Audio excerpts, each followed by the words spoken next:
Marijuana is a well-known drug in the United States and is consumed by many teenagers and adults. According to the Substance Abuse and Mental Health Services Administration, marijuana is the most commonly used drug after alcohol in the United States. 11.8 million young adults ages 18 to 25 consumed marijuana in 2018, and an estimated 28.5 million adults over the age of 26 also consumed marijuana within that same year.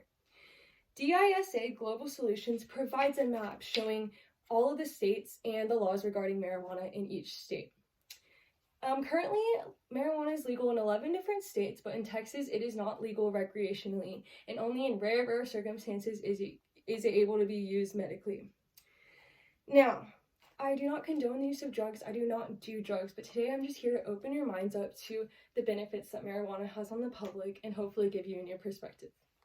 Now, I'm going to be persuading you today how the legalization of marijuana can benefit the public. I'm credible to speak on this topic because I have not only done extensive research on one side of the topic, but both sides of the topic, making me a very reliable and well-informed speaker on this topic.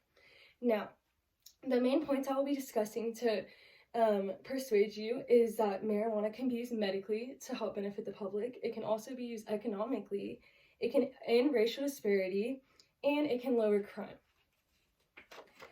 Now, the first point I will be making is how marijuana can actually benefit the public medically. Now, according to the Harvard Health Publishing Institute, Peter Grimson, a primary health physician and who teaches medicine at Harvard Medical School, says that marijuana is effective for chronic pain, nerve pain, is a great muscle relaxer, can help with nausea and weight loss, and can also be used to treat glaucoma. He also says that veterans that suffer from PTSD, that them and their therapists have reported great improvements after using marijuana. According to Angela Morrow, an RN, in the article Medical Marijuana, the Pros and Cons, she says that marijuana is actually safer than some other drugs or medicines that can be used to prescribe for the same and treat the same symptoms. An example she gives is that marijuana can be used instead of opioids because opioids are highly addictive and are not supposed to be used to treat long-term chronic pain. The next point I will argue is how the legalization of marijuana could help the public economically.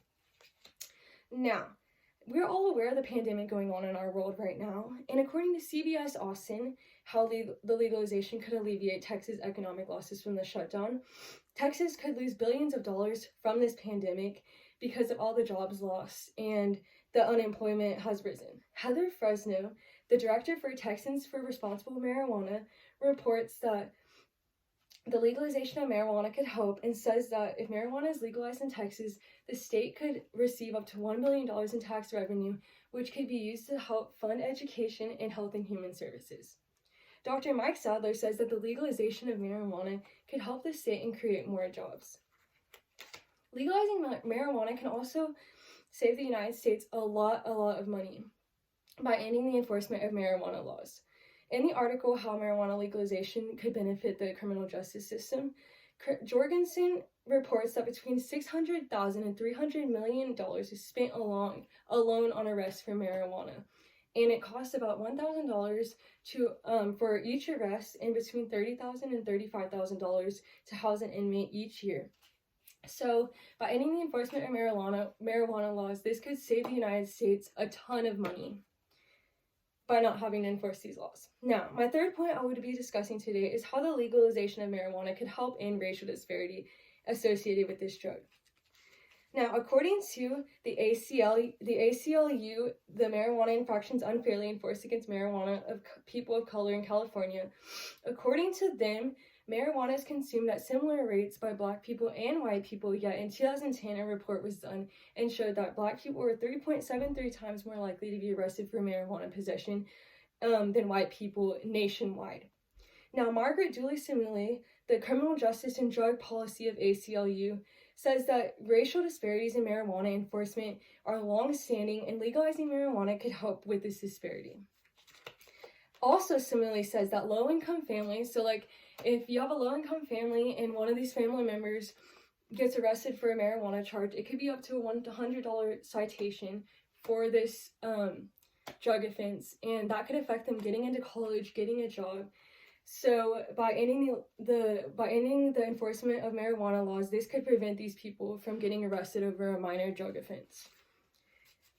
Now, the last point I will be making to persuade you that marijuana is actually beneficial to the public is that according to a study done by the Economic Journal, when a state bordering on Mexico legalized the medical use of marijuana, violent crime fell by 15%. Most marijuana in the United States comes from Mexico, and there are 7 main drug cartels that control the illegal drug trade. Gavriola, one of the authors of this article, says that the laws in some of these states that allow marijuana, so the states that have legalized marijuana, has the farmers there grow the marijuana legally, and therefore, so if they grow the marijuana legally in the United States, then there's less smuggling and less violence because they're not having to get the drugs from Mexico where the cartels are, and there's a lot of violence there, so this would help lower the violence. The researchers from the Economic Journal also found that there was a 15% less violent crime in California, and that the crimes affected were murder, robbery, and homicides. Gavriola said that when the effect on crime is so significant, it is better to regulate marijuana and have people pay taxes on it than for it to be illegal. Now that I have discussed with you how marijuana benefits the public and the reasons behind that, like the medical benefits, the economic benefits, how it can help in racial disparity, and how it lowers crime, today I've given you evidence to persuade you that marijuana benefits the public. What are your thoughts now regarding marijuana? Have I changed at least one of your minds? Thank you.